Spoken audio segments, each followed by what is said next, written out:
आवाज आ रही है अभी proper? Yes, sir. Yes, sir. Okay. So our topic was conjunction. So आपने क्या क्या पढ़ा था इसमें अभी तक? इधर और पढ़ लिया? जो नए हैं वो कितने लोग नए हैं जो आज ही आए क्लास में? Is there anyone who is new to the class? Vikas sir.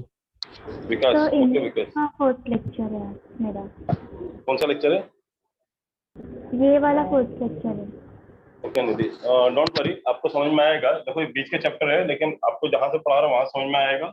और पहले का छूट गया वो टेंशन मत लो। हम एक्सरसाइज सॉल्व करेंगे ना, आपने सुबह देखा ही होगा, जब एक्सरसाइज सॉल्व करते हैं तो भी मैं रूल्स बताता ही हूँ आपको, ठीक है? तो वहाँ दिक्कत नहीं आएगी आपको।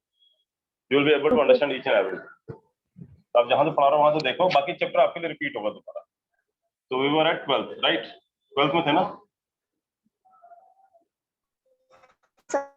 Sir last no sooner than हुआ था। नो सूनर देन हुआ था।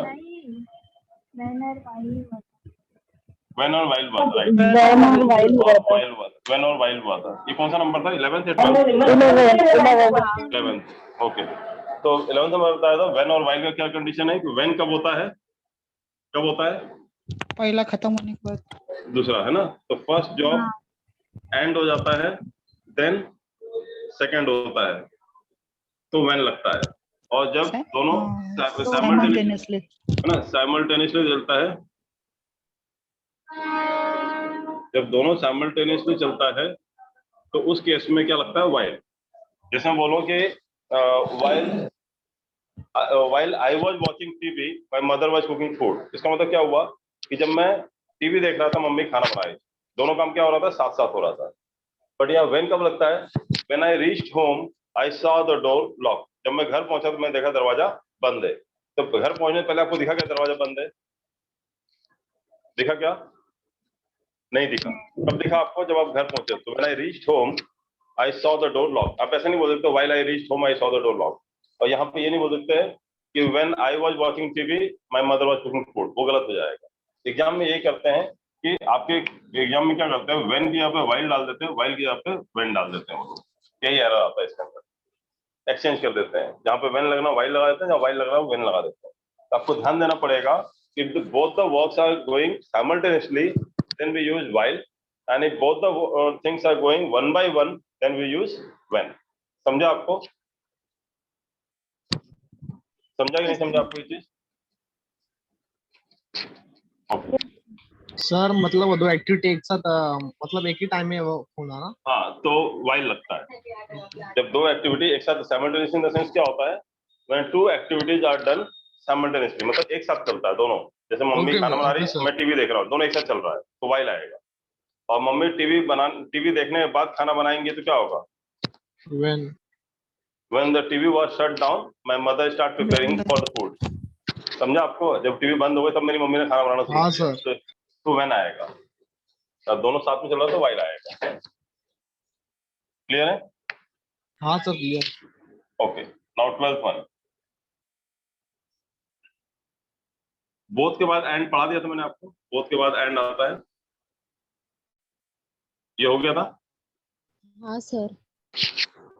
हाँ सर हुआ। ओके, हो गया था ना। अब बिटवीन के बाद भी एंड आता है, ये हुआ था? नहीं। नो नहीं सर। सर नहीं के हुआ बाद था, भी ये नहीं एंड हुआ आता है। था। नो नहीं हुआ था सर। ना। बिटवीन के बाद भी क्या आता है? एंड आता है। जैसे हम बोलूं there is a world of difference. World of difference मतलब क्या होता है? जमीन आसमान का अंतर। सुना है कभी हिंदी में? जमीन आसमान का अंतर जो बोलते हैं, that is called world of difference. मुहावरा है। There is a world of difference between you and क्या? मी, आई? Me. आई मी आई आएगा ना सर। नहीं, मैं आपसे पूछ रहा हूँ, मुझे थोड़ी आता। मुझे इतना आता हो तो मैं मुझे इतना आता हो तो सही नहीं कर देता। सर मी आएगा। मी आएगा। क्यों आएगा? Me sir, you and me sir. You and me क्यों? बट सर आपने Sir, you and compare me। करने के टाइम पे इक्वल सा बोला था ना, तो आई आएगा ना। बेटा there is a world of difference, मतलब जमीन आसमान का अंतर है बिटवीन यू एंड। लेकिन आपको ये ध्यान देना पड़ेगा बिटवीन क्या है। आपको बताया था, आपको प्रेपोजिशन के बाद कभी भी ऑब्जेक्टिव केस ऑफ प्रोनाउन लगता है। ये बताया था नहीं बताया था प्रोनाउन में? ऑब्जेक्टिव केस ऑफ प्रोनाउन लगता है। अब मैं आपको प्रेपोजिशन मैंने याद बताया था आपको, to, give it to me, for, to, for, since, ये सब प्रेपोजिशन होते हैं ना, होते हैं कि नहीं होते हैं? नियर, हाँ sir. Between, sir near, between, और बताओ प्रेपोजिशन, टूवर्ड्स। अब बताओ इन सबके साथ आई लगाओ, मी लगाओ, to me, for me, since, since तो अलग ही हो जाता है, खैर वो मतलब जहाँ पे ऑब्जेक्टिव मतलब ऐसा है तो near me, between me, behind sir. Behind, behind me, side behind I होगा, बिहाइंड मी होगा, मी। Towards me. आप देख लो सब जगह क्या आ रहा है, ऑब्जेक्ट। क्यों आ रहा है ऑब्जेक्ट? क्योंकि प्रेपोजिशन के साथ हमेशा ऑब्जेक्टिव केस ऑफ प्रोनाउन लगता है। ऑब्जेक्टिव केस ऑफ प्रोनाउन मतलब क्या होता है, जैसे आई, वी, यू, दे से क्या होता है, सब्जेक्ट बनते हैं। I, we, you, they, he, she, it, इनसे सेंटेंस शुरू होता है, ये सब्जेक्ट बनता है, हमेशा सब्जेक्टिव केस ऑफ प्रोनाउन कहलाते हैं ये। इनसे सब्जेक्ट बनता है, subjective case of pronoun. Objective मतलब बाद में आता है, तो ऑब्जेक्ट हमेशा क्या होता है, इन सब के बाद क्या लगता है हमेशा, ऑब्जेक्टिव केस ऑफ प्रोनाउन। तो बिटवीन क्या है, ऑब्जेक्टिव केस ऑफ प्रोनाउन। तो बोलो सर यू कैसे आ गया, तो यू भी कैसे, कौन सा यू है, ये वाला यू है, कौन सा, ऑब्जेक्ट वाला। सब्जेक्ट में भी यू आता है और ऑब्जेक्ट में भी यू होता है, कि ऑब्जेक्ट में क्या हो जाता है, आई का क्या हो जाता है, मी, वी का अस, यू का यू ही रहता है, कोई चेंज नहीं होता। दे का देम, ही का him, give it to him, give it to her, I give it to it, it का इट होता है ना, टू इट, ठीक है। तो ये ऑब्जेक्ट होता है, ऑब्जेक्ट में यू और यू दोनों सेम होते हैं। और आपको पता है एंड के बाद और एंड के पहले सेम रहता है। अगर एंड के पहले ऑब्जेक्टिव केस ऑफ प्रोनाउन तो एंड के बाद भी क्या होगा, ऑब्जेक्टिव केस ऑफ प्रोनाउन, आई नहीं आएगा। और जो बोलो कंपैरिजन करने का, तो कंपैरिजन में बताया था जब देन लाएगा, जैसे he is taller than I या टॉलर देन मी। अब यहाँ पे क्या आएगा, तो क्या यहाँ कंपैरिजन हो रहा है देन से, तो ही क्या है, आई आएगा ना। ही क्या है, ही कहाँ पे आता है, इधर आता है, इधर आता है, सब्जेक्टिव है ना ही। तो यहाँ पे अगर ही सब्जेक्टिव है तो यहाँ पे क्या आना चाहिए, सब्जेक्टिव आना चाहिए, तो क्या आएगा, आई, मी नहीं आएगा। He is taller than me बोलते जाता लो, लेकिन he is taller than I आएगा। ये कंपैरेटिव बताया था, कंफ्यूज मत हो दोनों में। अभी समझा, आपको क्लियर हुआ कंसेप्ट?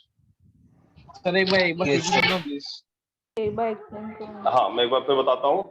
बिटवीन क्या है आपका, बिटवीन कंजंक्शन बाद में है, पहले बिटवीन क्या है, प्रेपोजिशन है। बिटवीन है, टुवर्ड्स है, बिहाइंड है, फॉरवर्ड है, मी है ना, नियर है, टू है, फॉर है। आपको पता है ना ये सब क्या होता है, प्रेपोजिशन होता है। तो प्रेपोजिशन के बाद हमेशा ऑब्जेक्टिव केस ऑफ प्रोनाउन आता है। ऑब्जेक्टिव मतलब क्या होता है और सब्जेक्टिव क्या होता है, देख लो पहले। सब्जेक्टिव मतलब सेंटेंस का सब्जेक्ट बनता है, सेंटेंस स्टार्ट हो सकता है। कभी आपने सेंटेंस मी से स्टार्ट कर सकते हो, me is going to Delhi, no sir. नहीं लाते, ठीक है। तो I, we, you, they, he, she, it, ये हमेशा सब्जेक्ट बनते हैं, इनसे सेंटेंस शुरू होता है। इसे इसलिए कहते हैं नॉमिनेटिव केस या सब्जेक्टिव केस कहते हैं। और इसी का जो दूसरा पार्ट है जो ऑब्जेक्ट बन के आता है, वो ऑब्जेक्टिव केस है। आई का क्या बन जाता है ऑब्जेक्ट में, मी, वी का क्या बन जाता है, अस, यू क्या बन जाता है, यू का यू रहता है, दे क्या बन जाता है, give it to them, he का क्या बन जाता है, हिम, सी का क्या बन जाता है, हर, इट का तो इट रहता है। तो मैं यही कह रहा हूँ, यदि ऑब्जेक्ट है, अगर आपका यहाँ पे बिटवीन है, बिटवीन के बाद मैंने क्या बताया क्या आता है, ऑब्जेक्टिव केस ऑफ प्रोनाउन। आप बोलो सर यू तो सब्जेक्ट हो गया, बट यू सब्जेक्ट में भी है ऑब्जेक्ट में भी है, तो ये ऑब्जेक्ट वाला यू लगा हुआ है, ये वाला यू लगा हुआ है। और इधर अगर ऑब्जेक्ट है तो एंड के बाद भी क्या आएगा, ऑब्जेक्ट की रूल है कि एंड के पहले और एंड के बाद सेम होता है आपका पार्ट्स ऑफ स्पीच। यदि एंड के पहले, तो बोल रहा हूँ कि एंड के पहले यदि दिया हुआ है एडजेक्टिव, ब्लैक, एक कलर है तो ब्लैक एंड व्हाइट होगा या ब्लैक एंड मोहन बोल सकता हूँ क्या मैं? No sir. नहीं बोल सकता, क्यों? क्योंकि ब्लैक एडजेक्टिव है, मोहन नाउन है। तो एंड के पहले यदि एडजेक्टिव है तो एंड के बाद भी एडजेक्टिव ही होना चाहिए। तो ब्लैक एंड व्हाइट बोलो, ब्लैक एंड ब्यूटीफुल बोलो, कुछ भी बोलो, लेकिन एडजेक्टिव भी होना चाहिए। समझा कि नहीं समझा आपको? हाँ सर समझा। Yes sir. समझा ना? अभी कोई डाउट है? No sir. लेकिन अगर मैं यहाँ बोलूँ मोहन एंड, तो मोहन एंड ब्लैक नहीं बोल सकता मैं, मोहन एंड सोहन बोलना पड़ेगा मुझे। समझा कि नहीं समझा आपको? इसी टाइप से अगर एडवर्ब बोलूं तो स्लोली एंड एब्रप्टली बोलूं या स्लोली एंड एब्रप्ट बोलूं? एब्रप्टली। समझा आपको? अगर एडवर्ब इधर है तो उधर भी एडवर्ब होगा, इधर नाउन है तो उधर भी नाउन होगा, इधर कॉमन नाउन है तो उधर भी कॉमन नाउन होगा, इधर प्रोनाउन है तो उधर भी प्रोनाउन होगा। तो एंड के पहले और एंड के बाद में सेम रहता है। तो बिटवीन के बाद हमेशा क्या आता है कंजंक्शन में, एंड। तो मैंने क्या लिखा था, there is a world of difference between you and, there is a world of difference between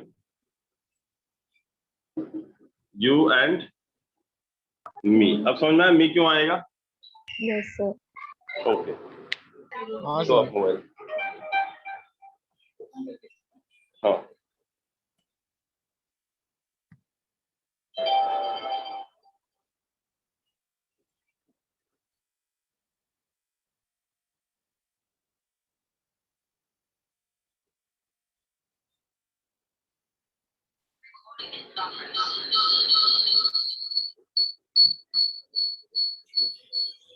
sir background से आवाज आ रहा है सर। हाँ, 2 मिनट।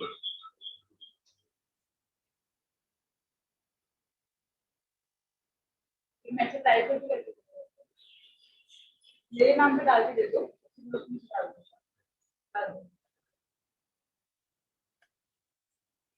क्या करना है? आपने एक मैसेज डाल दो, कल आपका शेड्यूल हुआ है, ये टाइम पे आपको ये जगह पे आना है। कल का? तो जो भी कभी भी करना है उसका।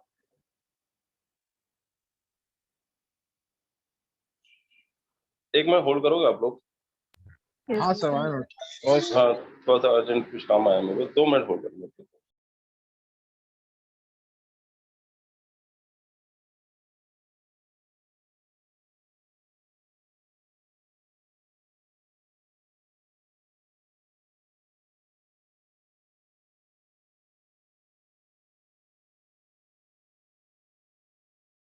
Yes sir. Okay, yes sir. तो there is a world of difference between you and me. ये समझ में आया ना? बिटवीन के बाद हमेशा क्या आएगा? एंड आएगा। ये क्लियर है? ये समझ में आया आपको? Yes sir. बिटवीन के बाद एंड आएगा। और यहाँ पे एग्जाम में क्या देते हैं? बिटवीन यू एंड मी की जगह देते हैं बिटवीन यू और मी, या between you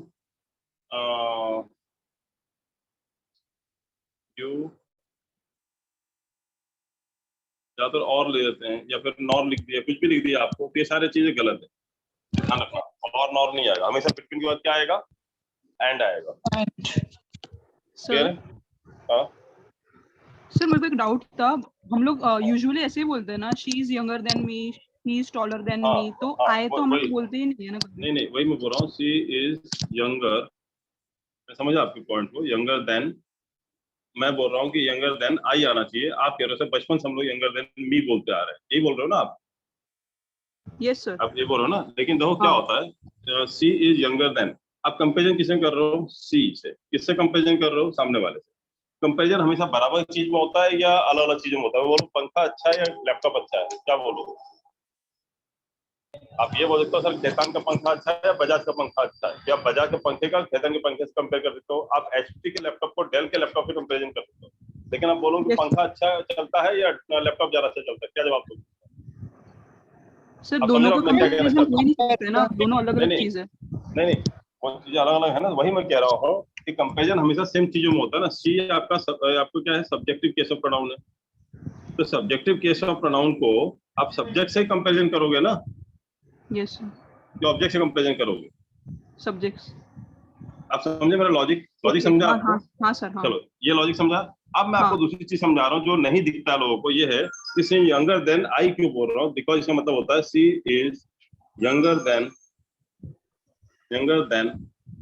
I am, actually ऐसा होना चाहिए। ओके हाँ। समझा आपको? हाँ सर। होगा ना, she is younger than I am, ऐसा होना चाहिए। लेकिन क्या होता है कि ये एम अंडरस्टूड होता है, इसलिए लगाते नहीं है ज्यादातर। हाँ अब यहाँ पे आपको एरर नहीं दिख रहा होगा, हाँ सर हाँ हाँ। यहाँ पे आपको सही लग रहा होगा, because she is younger than I am का मतलब होता है कि वो यंगर है देन आई एम, जितना कि मैं हूँ ओके। उससे ज्यादा यंगर है, यही कहना चाहते हो ना? अब बोलो हाँ। She is older than I am, या she is older than he is. अगर ही होता तो क्या आता? Is, he is. या अगर बोलो कि she is older than they are, हाँ ऐसा आना चाहिए ना? अब आपको सही लग रहा है नहीं लग रहा है बताओ? हाँ सर अभी हाँ। सही लग अभी रहा है ना? हाँ अभी उसका प्रोनाउंसिएशन, मतलब वो जब भी आए बोल रहे थे ना, तभी वो एक थोड़ा ऑड साउंड कर रहा था। हाँ हाँ, मैं समझा आपको चीज को, मैं समझ हाँ। गया था आप कहाँ अटक रहे हैं। अभी हाँ आपको जब यहाँ पे एम इज, हाँ आर लगा रहा हूँ, सही लग रहा नहीं लग रहा है, बताओ आप। हाँ सर, Actually अभी वो चीज वैसा ही होना चाहिए, लेकिन वो वैसा कुछ बोलता नहीं है। कुछ चीजें क्या होता है ना, हम लोग लैंग्वेज है ना बेटा, तो कॉलिकल लैंग्वेज में बात करके काम चला रहता है ना। जा रहे हो क्या, हो गया बात खत्म, नहीं जा रहा हूँ बोलने की जरूरत ही नहीं, इतना कर दिया काम खत्म, होता है कि नहीं होता है। तो यहाँ भी वही करते हैं, सी यंगर देन आई बोल दिया, बस खत्म। लेकिन हम आई भी नहीं बोलता, हम ये गलत बोलते हैं, मी, ये गलत है। Okay. Because comparison is always between two same things. We cannot compare two different objects. Yes. Subjective का सब्जेक्टिव से कंपेयर कर सकते हो, ऑब्जेक्ट का ऑब्जेक्ट से कंपेयर कर सकते हो ना आप। हाँ got my logic? Yes sir. किसी को डाउट इसमें, किसी को रब कर दूं? सर एज वेल एज भी दे सकते हैं ना, और एज वेल एज, वो एज वेल कौन एज सा? यहाँ पे between you as well as me, हाँ से word between you as well as me कुछ भी डाल सकते हो, सब गलत है। यू बिटवीन के बाद हमेशा एंड आएगा, ध्यान रखो। जब बोथ के बाद हमेशा एंड आता है, बिटवीन के बाद हमेशा एंड आता है।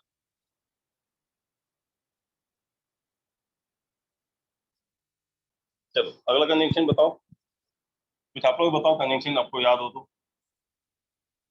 नो सुनर हो गया था ना? नो सूनर देन ना, हो गया। हाँ हो गया था। सो एक होता है सो दैट, एक होता है सो एज। ये सुना कभी आपने? सो के बाद दैट भी लगा सकते हो, सो के बाद एज भी लगा सकते हो, ठीक है। अब सो दैट कब लगता है? he is so intelligent, he is so intelligent that, क्या he is so intelligent as बोलोगे, क्या बोलोगे, क्या बोलोगे आप? He is so intelligent as as, he is so intelligent as बोलोगे या he is so intelligent that बोलोगे? that that बोलोगे। he is so intelligent that he can solve any question, he is so intelligent that he can solve any question। वो इतना intelligent, कोई भी question solve कर सकता है।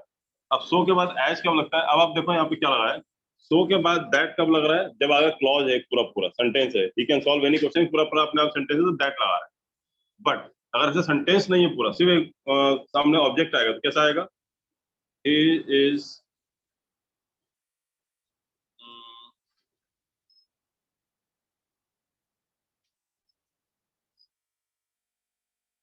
so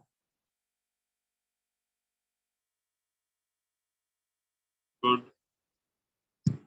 as I am। समझा आपको? अब वहां पे आई एम के बाद एज के बाद पूरा पूरा सेंटेंस नहीं बनाया, वहां पे मैंने पूरा क्लॉज नहीं जोड़ा। मैंने क्या बोला? मैंने एज के बाद I am, is so good as I am, वो इतना अच्छा जितना कि मैं। समझा आपको? यहाँ पे सो के बाद एज आता है जब आगे क्लॉज नहीं आता है, और सो के बाद दैट आता है जब पूरा पूरा आगे क्लॉज लगाया हो लंबा सा। समझा आपको ये चीज? सर एक बार फिर से बताइए ना। जैसे देखो, सो के बाद दैट भी आ सकता है, सो के बाद एज भी आ सकता है। ये कैसे मालूम पड़ेगा हमको? अब दोनों वैसे ही दिखा, देखो इंटेलिजेंट भी एक एडजेक्टिव है, गुड भी एक एडजेक्टिव है। कैसे मालूम पड़ेगा दैट लगाना है कि एज लगाना है? यदि आगे पूरा पूरा क्लॉज है, देखो ये सेंटेंस शुरू होता है ही से, he can solve any question, अपने आप एक सेंटेंस है कि नहीं, बताओ? हाँ सर। आई एम कोई सेंटेंस है क्या? आई एम कोई सेंटेंस है क्या? नहीं है। तो जब ऐसा आएगा तो एज आएगा, जब पूरा पूरा क्लॉज आएगा तो फिर दैट आएगा। याद रहेगा? हाँ सर। समझा आपको ये चीज? Yes sir. रब कर दो। Sir 1 minute. हाँ आप क्या अभी कीजिए सर, वो नेटवर्क इशू है। क्या बोल रहा हूँ? हेलो। वापस रिपीट कीजिए सर, नेटवर्क हाँ, इशू। ओके ओके ओके, आपका नेटवर्क इशू देखो, समझ लो आप। सो के बाद दैट भी लगा सकते हैं, सो के बाद एज भी लगा सकते हैं, लेकिन डिफरेंस क्या होता है? सो एज दैट के बाद यहाँ पे क्लॉज लगता है। क्या लगता है? ये लिख लो। सो एज के बाद क्लॉज लगता है सो दैट के बाद, और सो एज के बाद जो होता है ज्यादातर क्या होता है? सो एज के बाद ऑब्जेक्ट लगता है। सो एज आई एम या सो एज, मतलब ऑब्जेक्ट लगाया जाता है ज्यादातर। या सो एज के बाद कुछ भी लगा सकते हो, लेकिन कुछ भी ऐसा लगा सकते हो, क्लॉज नहीं आता। और सो दैट के बाद हमेशा क्या पूरा पूरा क्लॉज आता है। क्लॉज का मतलब क्या होता है? एक इंडिविजुअल सेंटेंस जो पूरा अपने आप में कंप्लीट है। He can solve any question अपने आप में कंप्लीट है, बट आई एम क्या है? ये एक ऑब्जेक्ट है जो अपने आप में कंप्लीट नहीं है। सो एज के बाद खाली ऑब्जेक्ट लगाया आपने, ये सब्जेक्ट हो गया और सब्जेक्ट सेंटेंस का एक ऑब्जेक्ट भी होता है, सब्जेक्ट होता है, वर्ब होता है ना, ऑब्जेक्ट होता है, पता है ना? क्लियर है? मैंने ऑब्जेक्टिव केस ऑफ प्रोनाउन नहीं बोला, मैंने ऑब्जेक्ट बोला। जो सब्जेक्ट वर्ब ऑब्जेक्ट होता है ना, एक सेंटेंस का एक पार्ट होता है, लास्ट टुकड़ा जो होता है, that is called object. Yes sir. Object होता है, कंफ्यूज मत होना। चलो अगला होता है TOO के बाद PO2।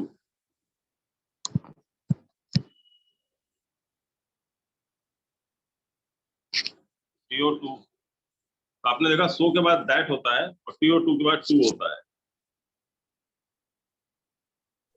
अब यहाँ पे देखें कैसा आता है, He is too good to be true. he is too। Sir इसमें जो टू डबल हो उसमें भी हो सकता है ना, इसका मतलब? देखो ये दो चीज होती हैं, ये TO2 भी होता है, SO भी होता है। सो के बाद एज आता है, सो दैट होता है और टू होता है, इसलिए ऑलरेडी मैंने सो दैट वहां पढ़ा दिया है, इसलिए मैं वो चीज रिपीट नहीं करूंगा। आप देखो समझो क्या आप बताना चाह रहा हूँ। टू हमेशा ये ध्यान रखना आप, ये नेगेटिव वर्ड है। क्या है ये? क्या है ये? TOO क्या होता है? नेगेटिव। जब नेगेटिव यूज करना हो, TOO हमेशा नेगेटिव आपको देगा, नेगेटिव एडजेक्टिव देगा। इज टू पुअर, वो इतना गरीब है, टू पे, वो इतना गरीब है कि पे नहीं कर सकता, इसका मतलब ये होता है इज टू पुअर टू पे। ऐसा नहीं बोलते इज टू गुड, ज्यादातर लोग बोलते हैं बातचीत करने में, पता है इज टू गुड पर्सन। यार इज टू गुड बिल्कुल एब्सोल्युटली रॉन्ग है, टू गुड नहीं बोल सकते हो, इज सो गुड बोल सकते हो, इज वेरी गुड बोल सकते हो, बट यू कैन नॉट से यू टू गुड। टू हमेशा नेगेटिव चीजों के लिए यूज किया जाता है। टू पुअर, टू पे, ही is to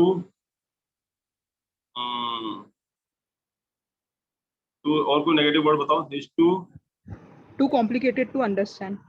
too complicated, very good, is too complicated to understand, वो इतना complicated है कि समझना मुश्किल है उसको, understand, very good, is too complicated to understand। अब समझ में आया आपको? टू हमेशा नेगेटिव सेंस में यूज किया जाएगा, इसके बाद जो वर्ड आएगा हमेशा नेगेटिव वर्ड आएगा। कॉम्प्लिकेटेड एक नेगेटिव वर्ड है, गरीब एक नेगेटिव वर्ड है कि नहीं है? और टू के बाद टू आता है, TOO is always followed by TOO।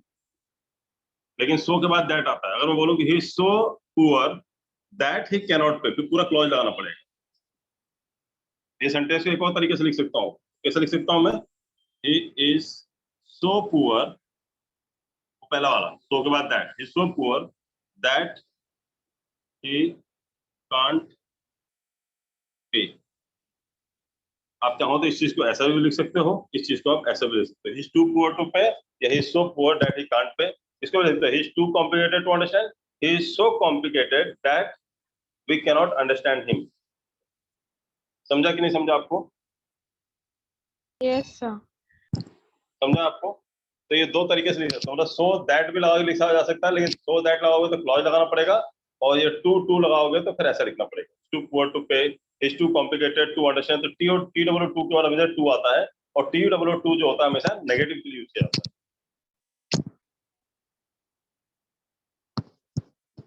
और TOO और SO यहाँ सो के लिख सकते हो, he is very poor that he can not पे, ये वेरी भी बोल सकते हो, बट टू की जगह वेरी नहीं बोल सकते। टू एक नेगेटिव वर्ड है और वेरी एक पॉजिटिव वर्ड है। वेरी गुड अच्छा वर्ड है, और टू गुड नेगेटिव वर्ड हो जाता है। टू बैड हो सकता है, टू गुड नहीं होता कभी, टू गुड नहीं होता है।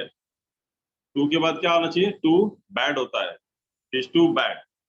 और गुड के लिए क्या यूज करेंगे हम लोग? बैड के लिए टू यूज कर सकते हो, इज टू बैड। ये हो सकता है वेरी गुड, बट हम लोग क्या स्टाइल मारने के चक्कर में टू गुड कर देते हैं।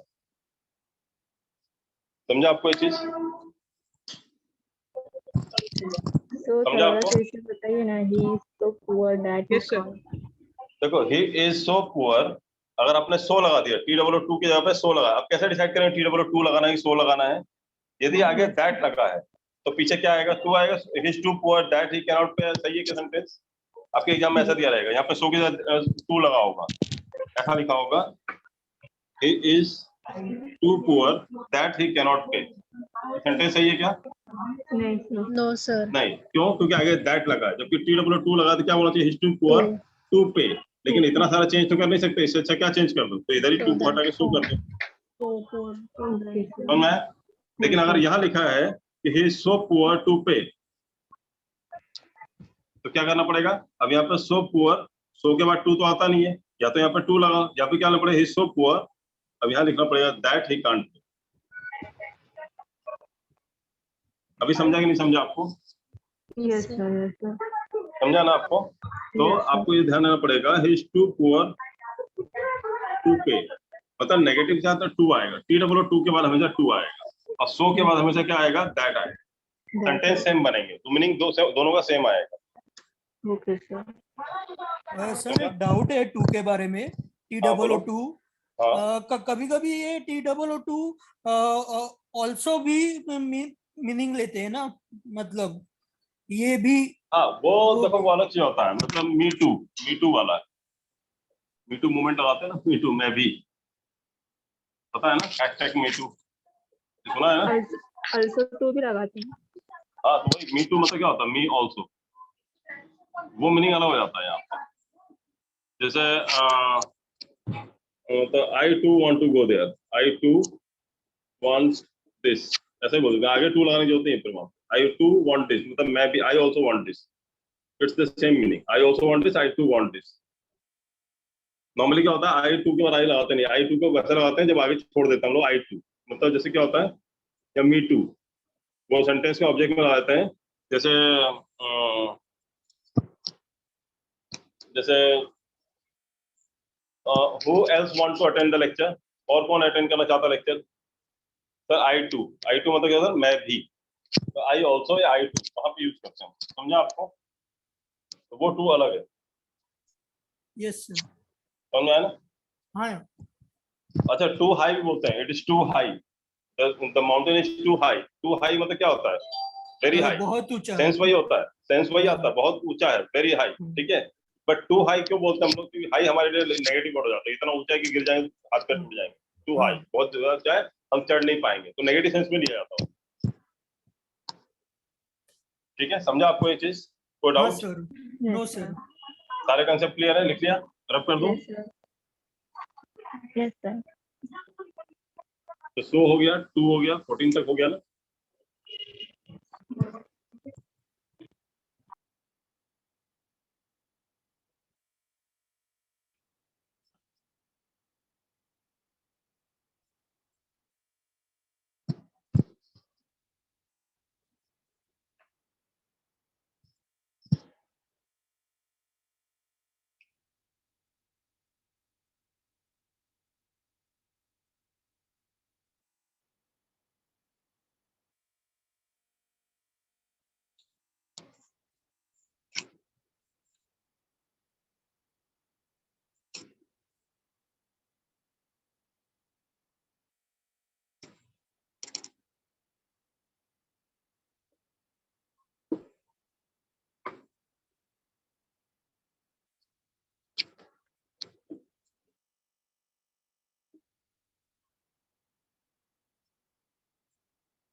देखो यहाँ पे भी वही चीज है, आपने अभी थोड़ा पढ़ा था, सो दैट, सो एज, यहाँ पे सच एज सच दैट भी होता है, इधर सेम के बाद दैट होता है हमेशा, कहीं भी आगे सेम लगा तो आगे क्या आएगा, हमेशा दैट।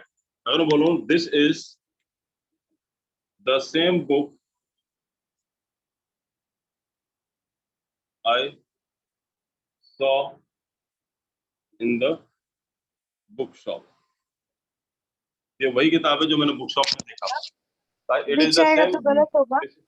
हाँ, मैं जानता था विच बोलोगे, ज्यादातर लोग यहाँ पे क्या लगा देते हैं, विच, जबकि यहाँ पे अगर सेम लगा है तो यहाँ पे क्या आएगा, दैट, बस यही मुझे समझाना था, विच नहीं आएगा, विच गलत हो जाएगा यहाँ पे, और आपके दिमाग में पहला वर्ड वही आएगा, विच, कि नॉन लिविंग थिंग है, बुक है, बुक के साथ क्या आना चाहिए, विच, बुक विच आएगा, लेकिन कब आएगा जब सेम नहीं आएगा, दिस इज द बुक, फिर क्या आएगा, that I saw in the library in the book shop, या which I saw in the book shop, Which I saw in the bookshop.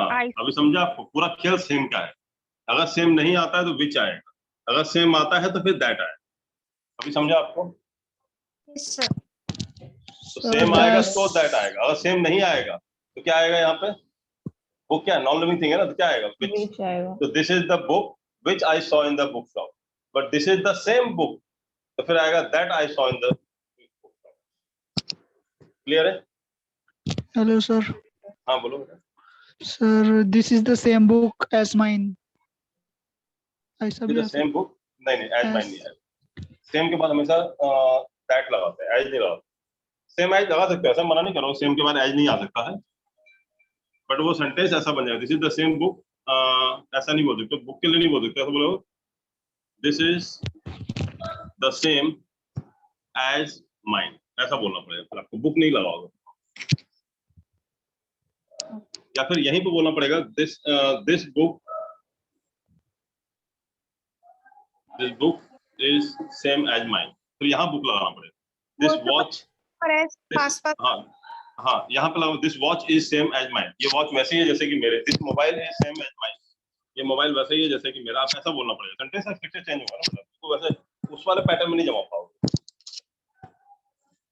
समझा कि नहीं समझा आपको? आप गलत नहीं हो, मैं बोल रहा हूँ सेम के बाद एज आता है, सेम के बाद जैसे यहाँ पे सच दैट सच एज लिखा है ना, सेम के बाद भी सेम दैट सेम एज भी आता है, ठीक है। और सेम एज के बाद यहाँ पे क्या होता है, पॉजिटिव केस ऑफ प्रोनाउन आता है, positive case of pronoun, positive case of pronoun मतलब जो कब्जा शो करता है, as mine, this is the same book as mine, this watch is same as mine, yes this watch is same as theirs, जैसे कि उनका है, this mobile is same as my parents, जैसे मेरे पेरेंट्स के पास है, कुछ भी बता सकते हो आप, पॉजिटिव केस ऑफ प्रोनाउन या नाउन जो भी लगा सकते हो, प्रोनाउन या फिर नाउन कुछ भी लगा सकते हो, पॉजिटिव केस ऑफ प्रोनाउन या पॉजिटिव केस ऑफ नाउन। तो एज के बाद सर और सेम दैट के बाद क्या आएगा, वही क्लॉज, दैट के बाद क्या लगाना पड़ेगा आपको, क्लॉज, और सेम एज के बाद क्या होगा, पॉजिटिव केस ऑफ प्रोनाउन या positive case of noun, positive case of pronoun या नाउन लगाना पड़ेगा। पॉजिटिव केस क्या होता है, जैसे कि आपने सब्जेक्टिव पढ़ा आई वी यू दे, मैं बता देता हूँ ताकि जिन्होंने नहीं पढ़ा मुझसे वो समझ में आ जाए, आई वी यू दे इतने से लगा लो, ही सी इट बोलते हैं ना, ये आपका सब्जेक्ट होता है, इसका ऑब्जेक्ट क्या होता है, ऑब्जेक्टिव केस ऑफ प्रोनाउन क्या होता है, ऑब्जेक्टिव आई का मी, का अस, वी का यू, का देम। आवाज बंद कर दे, किसकी वजह से आवाज आ रही है, क्यों लड़ रहा बाबा आप लोग, हिम का हर, इट का इट, और ऑब्जेक्टिव, और यहाँ पॉजिटिव में क्या आ जाता है, एक पॉजिटिव केस ऑफ, ये एक्टिव वॉइस वाला आता है पॉजिटिव केस, माइन क्या होगा, माइन नहीं आएगा, यहाँ पे क्या आएगा, पॉजिटिव केस एक्टिव वॉइस वाला, this is my book, this is our book, this is your book, this is their book, this is his book, this is her book, this is its tale, its होगा, ITS apostrophe case नहीं होगा, direct S होगा। और passive voice वाला passive case होता है, passive case ये वाला होगा, पैसिव केस ऑफ प्रोनाउन ये भी होता है, लेकिन यहाँ पे क्या होगा, this book is mine, this book is ours, book is yours, yours faithfully सुना होगा ना, लेटर में लिखते हैं तो apostrophe नहीं होता, योर्स में होता है, तो yours faithfully, theirs, this is his के हिज आएगा, हर का दिस इज हर्स, और इससे कुछ नहीं होता, इसका नहीं बनता। ये हो गया आपका पूरा प्रोनाउन का केस ऑफ प्रोनाउन, ये कहलाता है सब्जेक्टिव केस ऑफ प्रोनाउन, ये कहलाता है ऑब्जेक्टिव केस ऑफ प्रोनाउन, ये कहलाता है positive case of pronoun, active voice, और this is called positive case of pronoun, passive voice. ये मैंने बनाया एक्टिव पैसिव, एक्चुअली क्या होता है पॉजिटिव केस, और वो सब बोलते हैं, इतना टर्मिनोलॉजी में नहीं फंसने का कोई। ये समझ में आया कि नहीं आपको, बेसिक फंडामेंटल समझ में आया कि नहीं? सर आपका वॉइस ब्रेक हो रहा है सर, क्या बोल रहे हो, आपका वॉइस ब्रेक हो रहा है सर। अभी आ रहा है क्या प्रॉपर, अभी प्रॉपर आ रहा आवाज मेरा? Yes sir. हाँ सर अभी आ रहा है ना? सर विच एनिमल्स के लिए भी यूज होता है क्या? कौन सा विच नॉर्मली एनिमल्स के लिए यूज नहीं करते हैं, दैट यूज करते हैं एनिमल्स के लिए, this is the cow that I bought yesterday, which I bought yesterday नहीं बोलते, एनिमल्स के लिए नॉर्मली हम लोग दैट यूज करते हैं, दिस इज द काउ, ये वो गाय है, that I bought yesterday, which I bought yesterday नहीं बोलो, बिकॉज़ नॉन लिविंग थिंग नहीं है ना, लिविंग है, दैट यूज करते हो। नॉन लिविंग थिंग के लिए होगा ना? क्या बोल रहे हो? Which with non living thing के लिए ही है ना? हाँ, विच नॉर्मली नॉन लिविंग थिंग के लिए यूज किया जाता है, ये समझा आपको? द बुक, द वॉच, आप जो बोल रहे हैं ना एज के लिए, सेम दैट और सेम एज में समझ में आया ना, सेम दैट दैट वाले में क्या होता है, नॉर्मली क्लॉज लगता है, और एज वाले में आपको पॉजिटिव केस ऑफ प्रोनाउन या नाउन वैसा लगेगा, यहाँ पे देखो आप लगाया हुआ है मैंने, ये रब कर दूं, समझ में आया आपको? I need space to write, बाद में लिखते हैं इसको, एक साथ बताने के लिए बता दिया था आपको, ये तो ऑलरेडी मैंने प्रोनाउन में पढ़ा है, जिन्होंने नहीं पढ़ा उनके लिए था ये, लेकिन उनको इन्हें लगे पता नहीं क्या positive case of pronoun, objective कैसे प्रोनाउंस कर रहे हैं जा रहे सर बार बार, इसका एक बेसिक हिंट दे दिया मैंने आपको। अभी आपको समझ में आएगा चीजें क्या बता रहा हूँ। इससे छूट गया तो टेंशन मत लो, आपको समझ में आएगा चीजें। यहाँ समझ में आ रहा है कि नहीं आ रहा है? चीज समझ में आई आपको? आपको वैसा नहीं बोलते, ऐसे स्ट्रक्चर नहीं बोलते this is the same book as mine, ऐसा नहीं बोलते। This book is same as mine. आपको अगर सेम के बाद एज लगाना है तो स्ट्रक्चर इस टाइप से बनेगा। समझा कि नहीं समझा आपको? समझा आपको ना? अब क्या था अगला? सच एज, सच दैट और सच एज। सच दैट में वही दैट के बाद क्या आएगा? क्लॉज। और यहाँ पे सच एज के बाद भी वही आएगा क्या? पॉजिटिव केस ऑफ प्रोनाउन और noun, positive case of pronoun और नाउन। जैसे कि he is such an idiot, he is such an idiot that I can't tolerate। इतना बेवकूफ है ना, टॉलरेट नहीं कर सकता। बोलते नहीं बोलते? बोलते हैं ना? He is such an idiot, वो इतना idiot है ना, he is such an idiot that I can't tolerate। तो I can't tolerate अपने आप में पूरा सेंटेंस है, क्लॉज है वो। तो सच के बाद that आएगा। बट अगर बोलूं he is, जब बोलूं कि he has,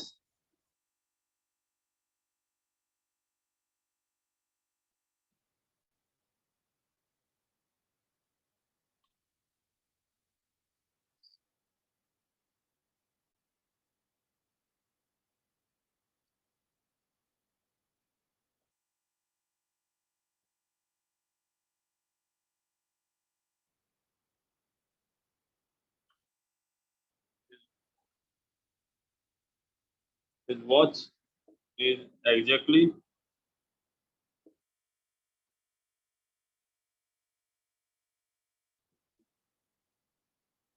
नॉर्मली सेम आएगा as mine. Watch is exactly same as mine, same आएगा, सच नहीं आएगा। सच के लिए बताओ एग्जांपल, सच एज के लिए। सच के बाद एज, अब बताओ एग्जांपल सच एज।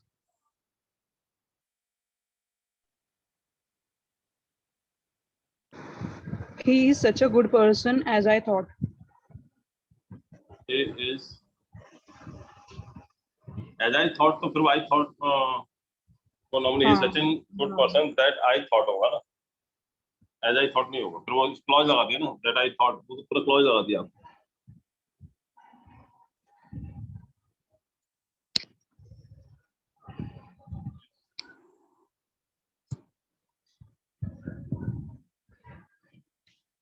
तो फिर ऐसा बोलो he is such, इसी को बना देते हैं he is such an idiot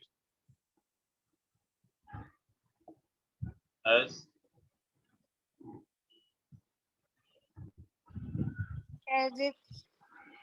Bablu. हटाओ वाला, बाकी सब छोड़ दो। he is such an idiot as Bablu, वो इतना इडियट है जैसे कि बबलू। समझा आपको? समझा कि नहीं समझा आपको? he is such an idiot as Bablu मतलब क्या हुआ?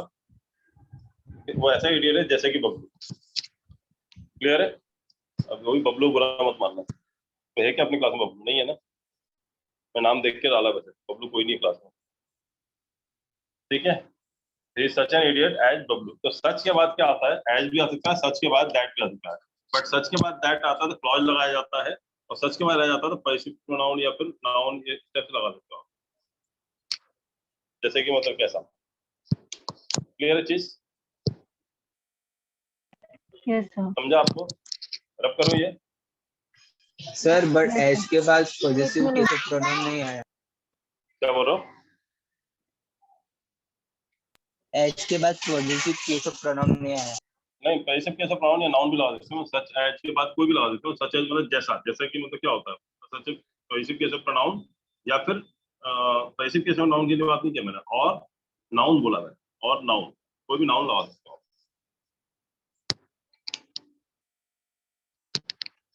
जैसे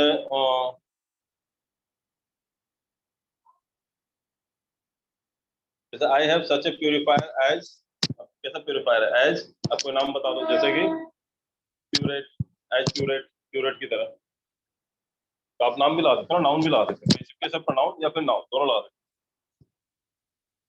हो। सच एज माइन भी बोल सकते हो, सच एज माइन।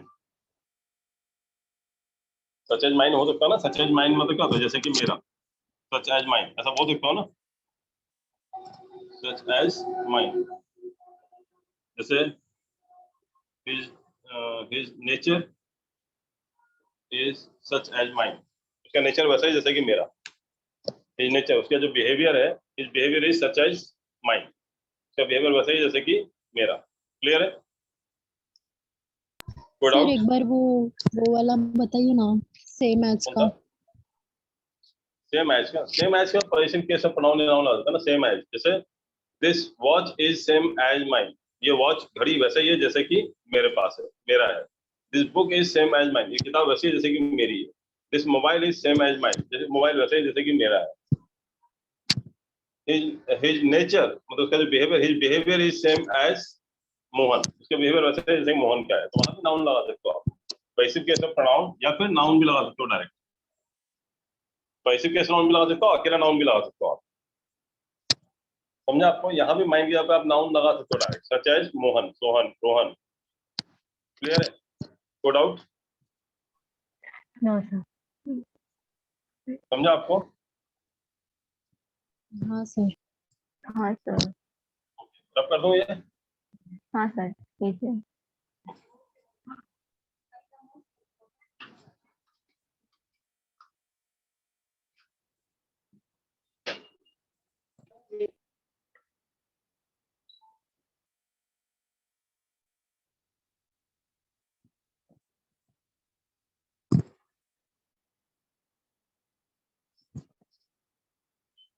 हाँ, कौन सा नंबर है? 16, 17।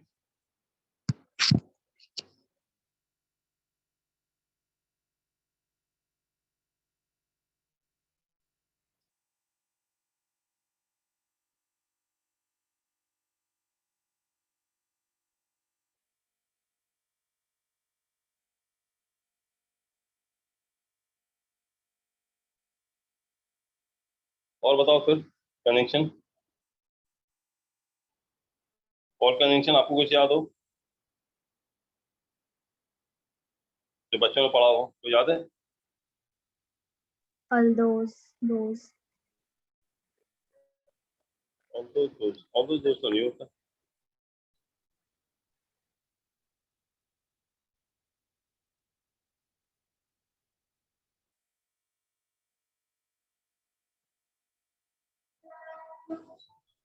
लाइक होता है, एज या लाइक। तो एज और लाइक में क्या होता है, डिफरेंस क्या होता है एज और लाइक में? एज और लाइक भी कंजंक्शन होता है। आवाज बंद करें, किसकी आवाज आ रही है?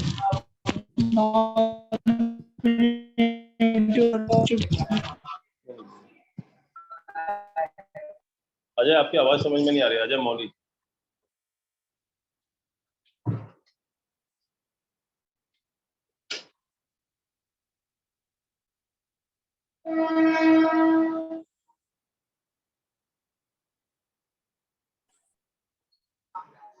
सर एज वेल एज की सर तरह वेदर एज और मच एज भी होता है ना, एज वेल एज की क्या बोलो? तरह एज।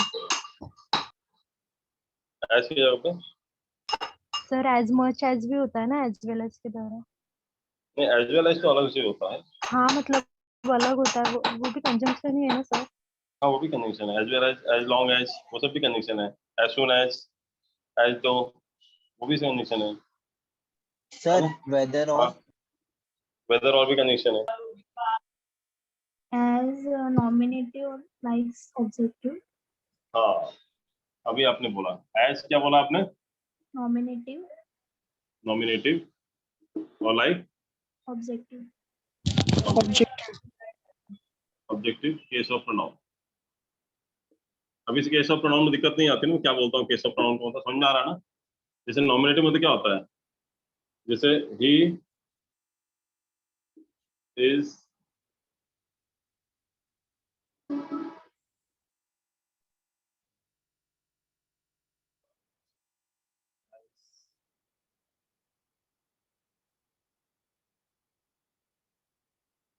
इज, या ऐसे बोल लो कि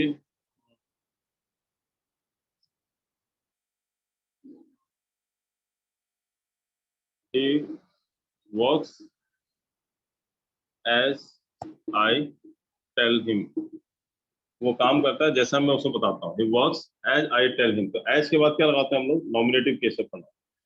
समझ में आया आपको? और लाइक के बाद कैसे लगाते हैं? He works like me।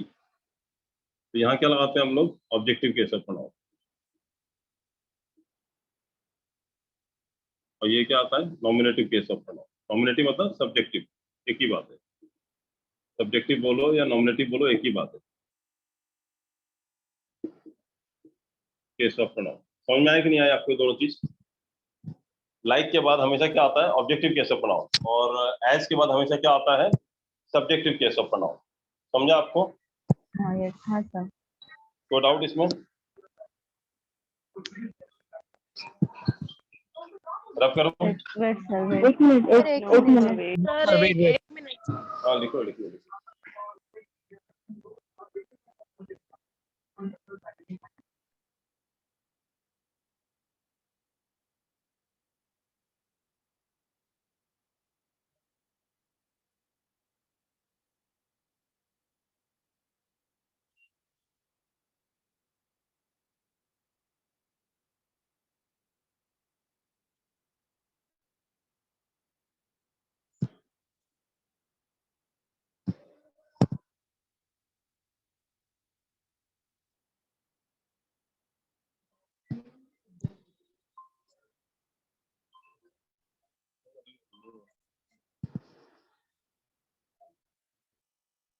लिख लिया आपने?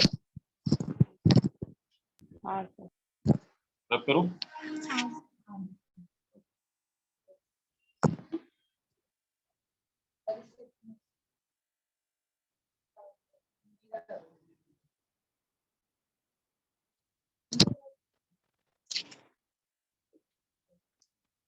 ओके, नाउ ऑल्दो या दो के बाद क्या लगाते हैं बताओ मुझे? कॉमा या फिर येट। पता है ना? कॉमा लगाते हैं या फिर येट लगाते हैं। अब मुझे बताओ ऑल्दो के बाद क्या लगा सकते हैं? जैसे ऑल्दो he is poor, फिर क्या आएगा? Comma yet. he is honest। या फिर बोलो although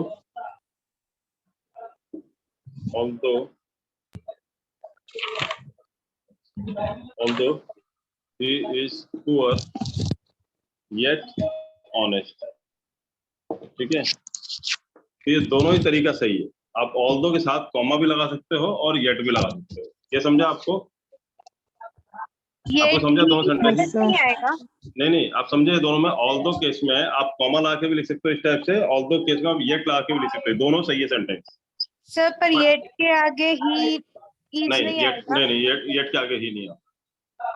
yet he is honest नहीं होता, येट ऑनेस्ट, वही बात खत्म हो जाती है। जैसे बोलते हैं ना, he is too poor, he is too weak to walk होगा, और ही इज सो वीक, वो इतना कमजोर है, is too weak that he can't walk। अब ऐसा नहीं बोल सकते he is too weak that he can't walk, ऐसा थोड़ी बोल सकते हो आप। समझा आपको? he is too weak to walk मतलब इतना कमजोर है कि चल नहीं सकता, या बोलो he is so weak, वो इतना कमजोर है that he cannot walk, तो वो चल नहीं सकता। ये समझा कि नहीं समझा आपको? ये समझा आपको? एक बार फिर से बताइए ना फर्स्ट वाला। जैसे मैंने बोला कि ऑल्दो के बाद आप ऑल्दो ही इज पुअर, हालांकि वो गरीब है, ही इज ऑनेस्ट, आप कॉमा डाल के लिख सकते हो पूरा क्लॉज। या फिर बोलना पड़ेगा ऑल्दो ही इज पुअर, हालांकि वो गरीब है फिर भी ईमानदार है, येट ऑनेस्ट। येट का मतलब होता है फिर भी ईमानदार है। या तो बोलो हालांकि वो गरीब है वो ईमानदार है। अपन रुक के बोलता ना, हालांकि वो गरीब है, फिर भी नहीं बोलते, क्या बोलते हैं? हालांकि वो गरीब है वो ईमानदार है, ऐसा बोलना है तो पहला ऑप्शन ये भी सही है। या तो बोलो कि हालांकि वो गरीब है फिर भी ईमानदार है, तो फिर ये दूसरा वाला। ठीक है? बट यदि आप दो यूज कर रहे हो तो दो के बाद हमेशा येट आएगा, कॉमा नहीं आ सकता। मतलब ये कभी नहीं बोल सकते दो ही इज पुअर, मीनिंग एक ही होता है, दो ही इज पुअर येट ऑनेस्ट। अब यहाँ कॉमा आगे नहीं बोल सकते दो ही is poor comma he is honest, ये पहले ऐसे ये नहीं बोल सकते। दो केस में दो हमेशा येट लगेगा, और ऑल दो केस में कॉमा भी आ सकता है, ऑल दो केस में येट भी आ सकता है, दोनों सही है। इसमें सिर्फ एक ही पार्ट है सही। ये तीनों तरीके से लिख सकते हो आप ये चीज को। और इसका मतलब ऑल दो और दो का मतलब दोनों का मतलब एक ही होता है। हालांकि, हालांकि वो गरीब है फिर भी ईमानदार है, यहाँ मतलब है हालांकि वो गरीब है फिर भी ईमानदार है, यहाँ भी मतलब है हालांकि वो गरीब है वो ईमानदार है। ये तीन तरीके से लिखा जा सकता है, तीनों सही है। कोई डाउट है तो बताओ। सर हाँ, ऐसा नहीं होगा although he is poor and honest. Although he is poor and honest, नहीं नहीं, एंड ही इज ऑनेस्ट वो तो एरर में आएगा ना। Although he is poor and he is honest but he is honest, ऐसा लगा देते हैं। बट सबसे अच्छा लगता है but. In fact he is honest, will भी ऑनेस्ट है। Then also he is honest, then also भी लगा सकते हैं, ये सब गलत है। Although he is poor then also he is okay honest, sir. सुनने में अच्छा लग रहा है ना। Although he is poor but he is honest, वो भी सुनने में अच्छा लग रहा है। Although he is poor in fact he is honest, फिर भी मतलब उसके मतलब एक्चुअली फिर भी हाँ ऑनेस्ट है, सर। तो वो सब गलत है। आपको यही तीन स्ट्रक्चर फॉलो कर सकते हो आप उसको। मतलब ऑल्दो दो के बाद येट या कॉमा आ सकता है, ऑल्दो के बाद तो कॉमा येट दोनों आ सकता है, दो के बाद सिर्फ येट आ सकता है, और येट का मतलब होता है फिर भी। कोई डाउट इसमें? नो कोई डाउट? Sir, no doubt. समझ में आ गया आपको? वो बट देन ऑल्सो इनफैक्ट वो सब जो आएंगे वो एरर में आएंगे, वो सब नहीं आना चाहिए। समझा आपको? हाँ तो समझा। Yes sir. रब कर दो, लिख लिया? Yes sir. Yes sir.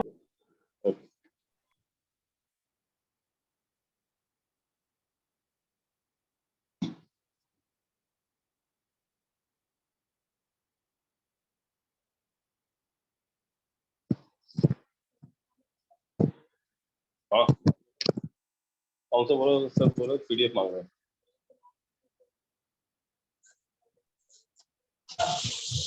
Not never or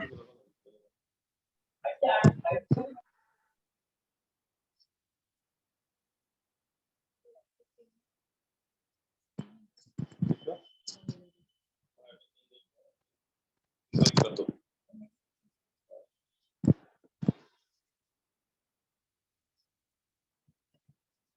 okay, next देखें आप। 19 है ना? not never or not never और, हाँ नॉट नेवर के साथ भी और आता है, नॉट या नेवर के साथ भी और आता है। अभी मैं आपको ये बता रहा हूँ, ये सुना आपने अनलेस? हाँ sir. Unless unless until until, इसमें दोनों में कंफ्यूजन बहुत देते हैं। अनलेस अनटिल होता है, दूसरा होता है शुड बी।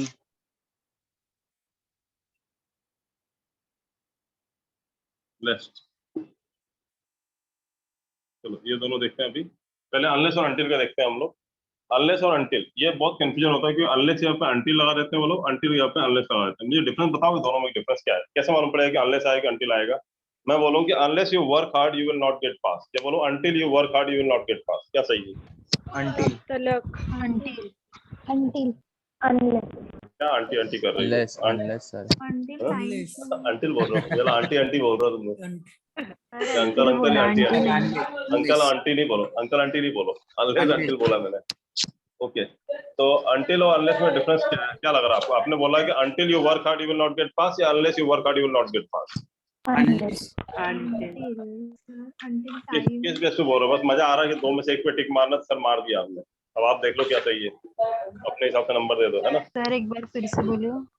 मैं बोल रहा हूँ unless you work hard, unless of मतलब जब तक तुम मेहनत नहीं करोगे you will not get pass, written on ठीक है? या Sir, बोल रहा हूँ until ही कि ना। अनटिल यू वर्क हार्ड, जब तक मेहनत नहीं करोगे यू विल नॉट गेट पास, पास नहीं होगे। बताओ unless until until बढ़िया है, मेरे पास दोनों आंसर आ रहे हैं, तो मैं दोनों पे टिक मार सकता हूं, ऐसा। हाँ?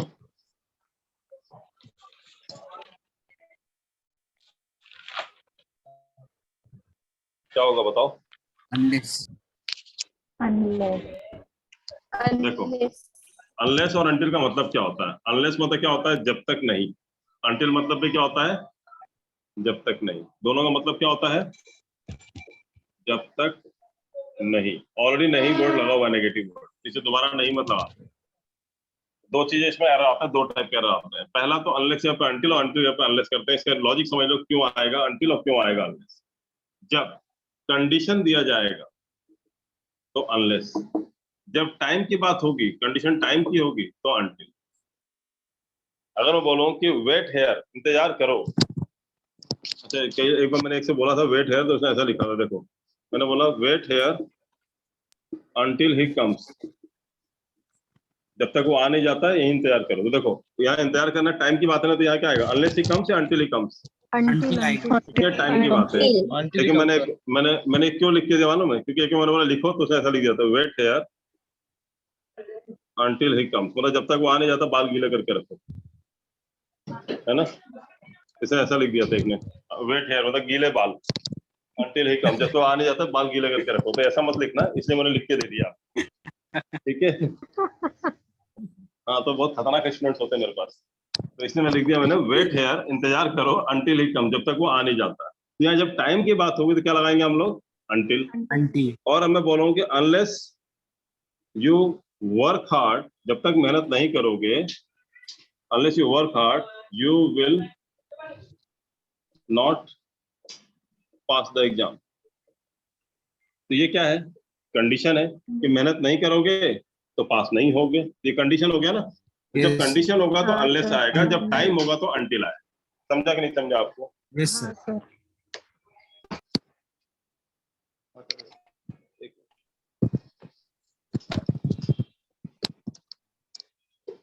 और एग्जांपल बताओ मुझे इसके लिए, और एग्जांपल बताओ।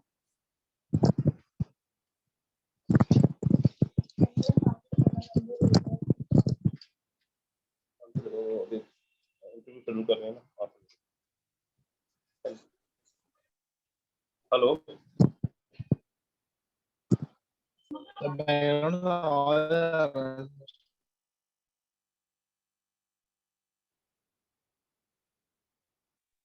क्या बोल रहे हो? सर्वेश बोलो बोलो, एग्जांपल दो आप लोग। सर एक बार फिर से समझाना, नहीं मैं बोल रहा हूँ कि समझा अनलेस होता है कंडीशन के लिए, अनटिल होता है टाइम के लिए। जब कंडीशनल वर्ड बोलना हो कि जब तक मेहनत नहीं करोगे पास नहीं होगी, कंडीशन है कि टाइम है? बताओ इसका। कंडीशन कंडीशन है। और Condition. इंतजार करो जब तक वो आ नहीं जाते, टाइम है, कंडीशन है। टाइम टाइम Time टाइम का। में अनटिल होता है और कंडीशन में अनलेस होता है। क्लियर है ना? बिल्कुल एक चीज में, एक लाइन में मैंने क्लियर कर दिया। हाँ ओके क्लियर है। अब हिसाब से आपको लगाना है कि अनलेस कहाँ लगाना है, अनटिल कहाँ लगाना है। समझा आपको? समझे सर। कोई डाउट इसमें किसी को? नहीं सर इसमें मुझे एक डाउट है। हाँ बोलो।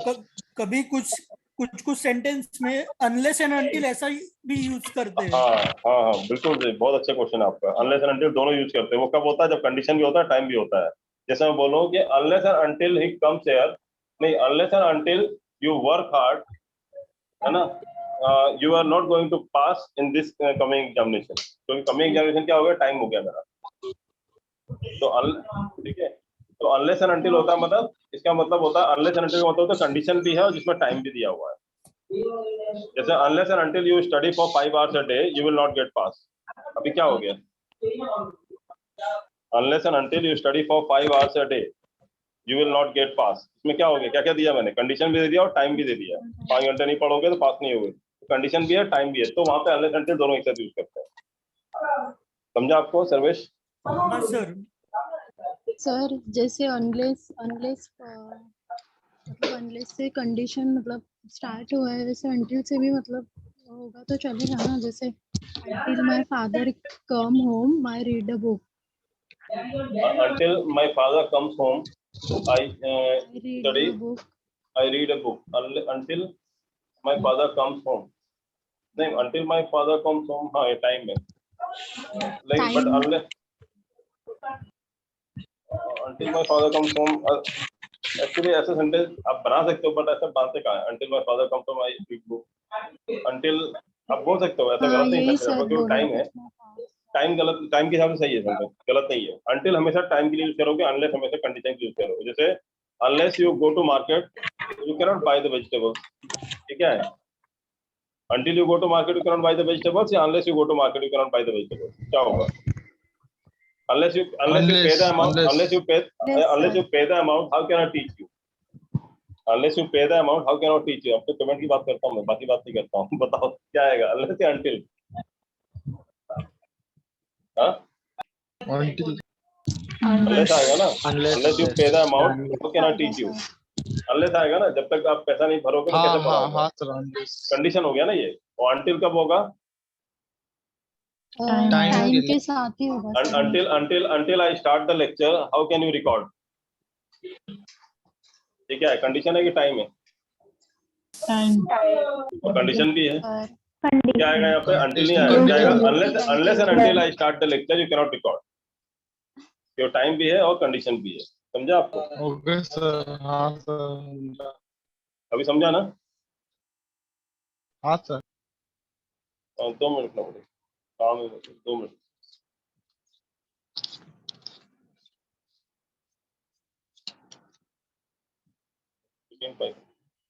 $13,500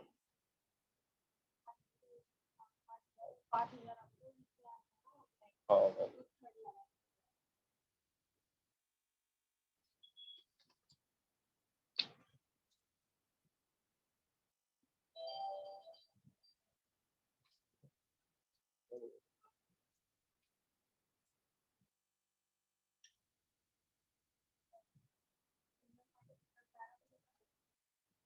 हाँ, बात करो फिर आप मुझसे।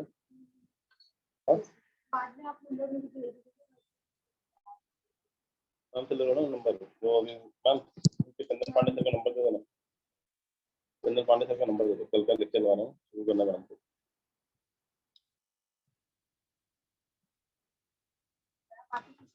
सर हो गया, बात हो गई लेक्चर में। हाँ, बाकी मेरा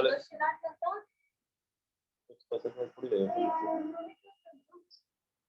मेरा लेक्चर रहेगा सर, स्पेशल SBI का स्पेशल पढ़ाने का रहेगा लेक्चर। ये समझा आपको? unless and until and unless, ये क्लियर है आपको? कोई डाउट इसमें? Hello, no sir. डाउट है आप लोग? समझ में आया आपको? ओके, अभी कोई डाउट नहीं होता कभी भी unless और until को लेकर के। अब एक क्वेश्चन कैसा आता है आपके एग्जाम में unless until को लेकर के? देखो कैसा आता है। अभी आपके एग्जाम में क्या करते हैं, ऐसा लिख देते हैं, unless you don't work hard you will not get pass। अब इसमें क्या गलती है बताओ? सर उन्होंने डोंट डाला है, अगर डोंट, हाँ, ये डोंट नहीं आएगा, क्योंकि unless का मतलब ही होता है till not, ऑलरेडी नॉट होता है इसके अंदर, तो दोबारा नॉट नहीं लगा सकते हो, दो नेगेटिव नहीं बोल सकते हो आप। अब बोलो सर यहाँ तो नॉट लग रहा है, लेकिन पहले क्लॉज में नॉट नहीं होना चाहिए, अनलेस का मतलब वो नॉट होता है ना, ये कॉमा के बाद दूसरे क्लॉज में नॉट आएगा, लेकिन पहले क्लॉज में नॉट नहीं लगाओगे, इसका मतलब होता है अनलेस का मतलब ये होता है जब तक नहीं, टिल नॉट। तो जब तक नहीं मतलब हो गया, जब तक नहीं मतलब अनलेस यू वर्क हार्ड, तो जब तक आप मेहनत नहीं करोगे। अब बोलो unless you don't work hard, मतलब जब तक आप मेहनत नहीं करोगे, तो दो बार नहीं हो रहा है तो नहीं आ सकता है। अनलेस यू वर्क हार्ड, ये डोंट नहीं आएगा। अनलेस यू वर्क हार्ड का मतलब ये तो जब तक मेहनत नहीं करोगे, ऑलरेडी इसमें नहीं है, तो दोबारा नेगेटिव वर्ड लगाना गलत हो जाए। समझा है आपको? जैसे ऐसा भी बोल सकते हो कि वेट हियर, इंतजार करो, until he comes या until he doesn't comes,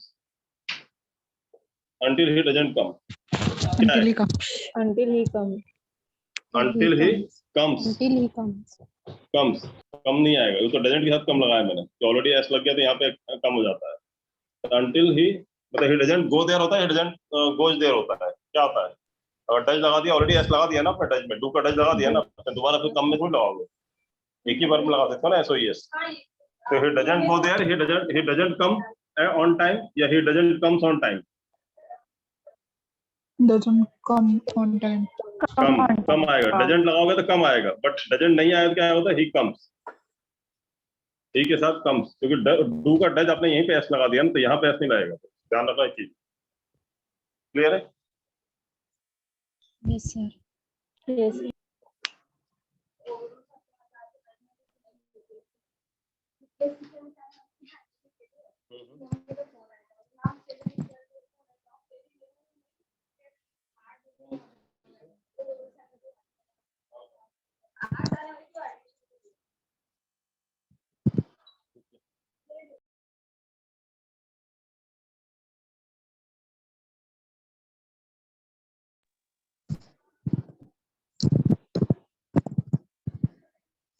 तो ये समझा आपको?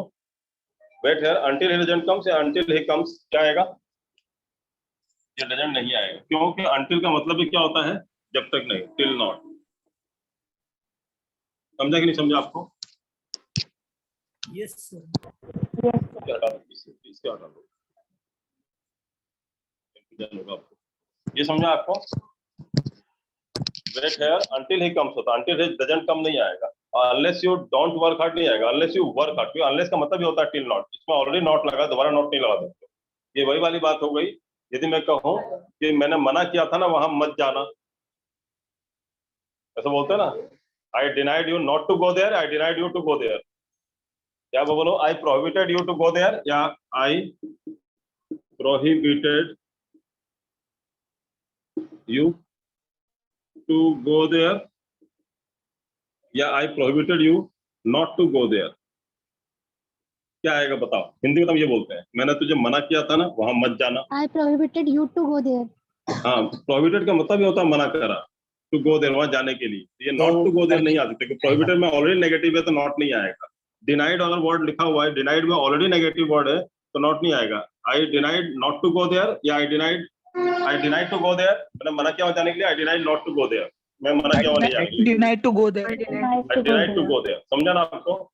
लेकिन हम हिंदी में क्या बोलते हैं? मैं तुझे मना किया था ना फूल मत तोड़ना, मैंने तुझे मना किया था ना बात उससे बात मत करना, तो मत नहीं लगा सकते आप, मैंने मना किया था उससे बात करने के लिए, ऐसा बोलना पड़ेगा आपको हिंदी। तो आपकी हिंदी गलत है, इसलिए इंग्लिश गलत हो जाती है। मैंने मना किया था उससे बात करने के लिए, लेकिन आप क्या बोलते हो? मैंने मना किया था उससे बात मत करना, मैं तुझे मना किया था वहां मत जाना। समझे आप? ये मत जो लगा रहा है ना, ये मत का मती मारी जाती है आपकी, ये मती मत मारा करो, मत लगाया करो। समझा कि नहीं समझा आपको? Yes sir. जो डबल नेगेटिव जो होता है सुपरफ्लुअस हो जाता है, गलत हो जाता है। क्लियर है? Yes, sir. कंसेप्ट क्लियर है कि डाउट है? जो नए लोग हैं, विकास और किसने बोला था, एक और कोई था ना, निधि, क्लियर है? समझ में आ रहा है ना? पैसा नहीं लग रहा ना, बीच में पढ़ रहे थे नहीं समझ में आ रहा है? नहीं सर। समझ में आ रहा है। आ रहा है समझ में ना? That's good. चलो नेक्स्ट है आपका 20th रूल। ये बहुत इंपॉर्टेंट है, ये तो बहुत लोग गलत करते हैं। शुड के बाद Least. सॉरी, शुड के बाद नहीं, लेफ्ट के बाद, सॉरी लेफ्ट के बाद शुड, सॉरी उल्टा लिख दिया था मैंने, लेफ्ट के बाद शुड उल्टा नहीं आ सकता। नहीं, उल्टा नहीं आएगा, लेफ्ट के बाद शुड आएगा। वर्क हार्ड लेफ्ट, आपके एग्जाम में कैसा आता बताता हूँ आपको। यू ऑप्शन है should, would, may, can, fail. मेहनत करो नहीं तो फेल हो जाओ।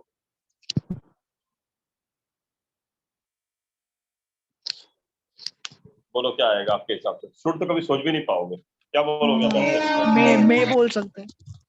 मैं बोलोगे work hard लेस्ट, you would fail, you may fail, you can fail, You might ठीक है, fail. या फिर यू माइट फेल। लो और ऑप्शन आ गए, यू माइट फेल और यू मे गेट फेल। अभी और लगा देते, मे गेट फेल अगर आ दिया तो और अच्छा लगेगा। You may get fail, you might get fail, get लगा दिया तो और अच्छा लगेगा, सुंदर दिखेगा, फिर मजा आएगा। हाँ, है ना? लेकिन आपको आएगा क्या एग्जाम में? लेस्ट के बाद हमेशा क्या आता है? शुड। Should. इसका रीजन बता रहा हूँ। लेस्ट का मतलब क्या होता है? So that not. इसका मतलब हिंदी में बोलते हैं ताकि ना। मेहनत करो ताकि ना हो जाओ। क्या? यू शुड फेल, फेल ना हो जाओ। Work hard लेस्ट you should fail. तो वर्क हार्ड लेस्ट जब क्या रहता है? Work hard so that you should not fail. ये यहां से जुड़ेगा। Work hard so that you should not fail. समझा कि नहीं समझा आपको? लेस्ट का मतलब समझ में आया क्या होता है? लेस्ट का मतलब सो दैट नॉट, ताकि ना हो जाए। तो मेहनत करो ताकि फेल ना हो जाओ। तो लेस्ट के बाद हमेशा क्या आता है? शुड आता है। Would, could, may, might, must, ये सब नहीं आया कभी। क्लियर है? कोई डाउट इसमें? कोई डाउट? बोलो होगा कोई डाउट? लेस्ट के बाद हमेशा क्या आता है? क्या बोल रहे हो?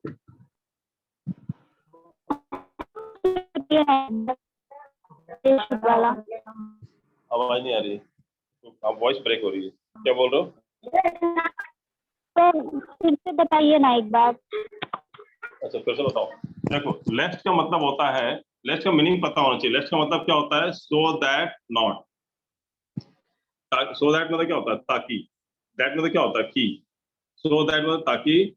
नॉट मतलब क्या होता है? नहीं। ताकि ना हो जाए। तो आप यहाँ पे देखो, रिप्लेस करो work hard so that you should not fail. अब मीनिंग समझ में आ रहा है ना? Work hard so that you should not fail. मेहनत करो ताकि तुम फेल ना हो जाओ। सही लग रहा है? नहीं लग रहा है? बट सो दैट नॉट नहीं लिखा रहता तो कैसा लगता है? Work hard लेस्ट you would fail, you may fail, सब अच्छा लगता है। बट होना क्या चाहिए? You should fail. ये आंसर आएगा। लेस्ट के बाद हमेशा शुड आता है, ध्यान रखना। कंजंक्शन में लेस्ट के बाद हमेशा क्या आता है? Should. शुड आता है। क्लियर है? कोई डाउट इसमें?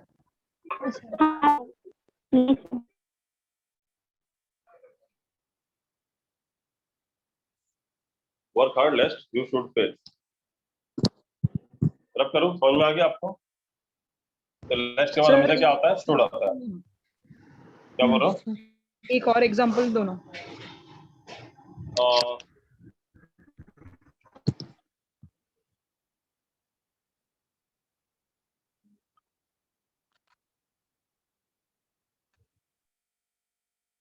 स्टडी या प्रिपेयर वेल,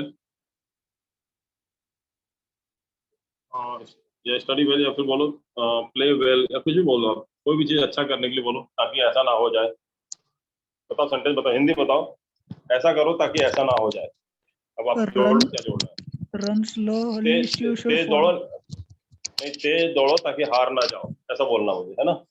तो run fast lest you should, you would नहीं, यू शुड क्या होता है? Lose. Lose the match, you should lose the match. तो मैच हार जाओगे। समझा कि नहीं समझा आपको? तेज दौड़ो so that you should not lose the match, ये मतलब निकलता है इसका। समझा कि नहीं समझा आपको? ये लेस्ट का मतलब समझा आपको? लेस्ट का मतलब क्या निकलता है? So that not. Yes sir. Clear है? तेज दौड़ो ताकि मैच हार ना जाओ।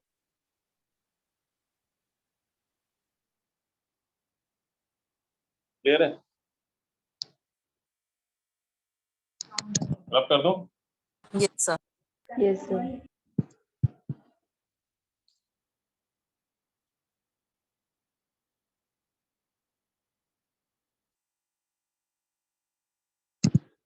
ये बहुत इंपॉर्टेंट है, बहुत ज्यादा क्वेश्चन एग्जाम में आता है ये लेस्ट और शूट का। और ज्यादातर लोग गलत करते हैं इसमें, क्या समझ में नहीं आता है।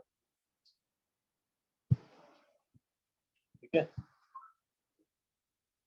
चलो अभी किसी ने पूछा था मुझसे वेदर का क्या आता है। वेदर की स्पेलिंग बताओ मुझे। WATHER, WHETHER। WH और ये WEATHER वेदर का मतलब क्या होता है? क्लाइमेट क्लाइमेट क्लाइमेट, ये मौसम होता है, और ये वेदर का मतलब क्या होता है? इफ, यदि। ठीक है, समझा? समझा कि नहीं समझा आपको? Yes, sir, कंफ्यूज नहीं yes. होना चाहिए। तो आपके एग्जाम में एक तो ये गलती दी जाती है कि वेदर की जगह पे क्या करते हैं, WATHER लिख देते हैं, सबसे बड़ी गलती वही करते हैं, मीनिंग स्पेलिंग ही चेंज कर देते हैं। तो आप ध्यान रखना, वेदर की स्पेलिंग WHETHER आता है, WATHER मौसम का होता है। ठीक है, यस सर। वेदर और आया ठीक है, तो लेट मी नो, मुझे बता देना, let me know if you are coming or not, या बोलो let me know whether you are coming or not. समझा आपको? नहीं समझा? तो इफ या वेदर के बाद हमेशा क्या लगता है?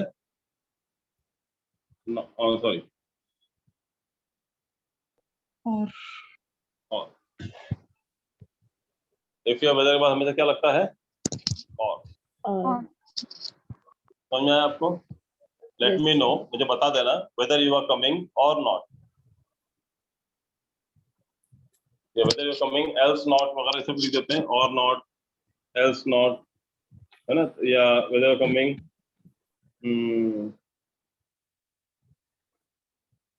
ये जो भी लिख देते हैं सब गलत है इसके अलावा, और के अलावा। वेदर के बाद या इफ के बाद हमेशा क्या आता है? और आता है।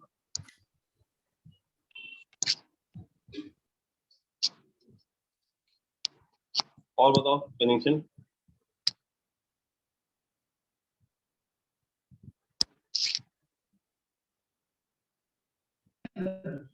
अदर और रादर के बाद देन। अदर या रादर के बाद then, good, very good. Other या रादर के बाद क्या लगता है? देन। और ये THEN देन होता है, THEN नहीं होता है। तो यहाँ पे स्पेलिंग मिस्टेक देते हैं वो लोग, THEN कर देते हैं, ये ध्यान रखना। जैसे शी इज नो अदर, और यहाँ क्या लिख देते हैं? बट, एल्स, इनफैक्ट, एक्चुअली, ऐसा लिख देते हैं इसकी जगह पे। किसकी जगह पे? एक्सेट्रा। इसकी जगह पे, देन की जगह पे। तो सी नो अदर, कोई और नहीं, then my daughter.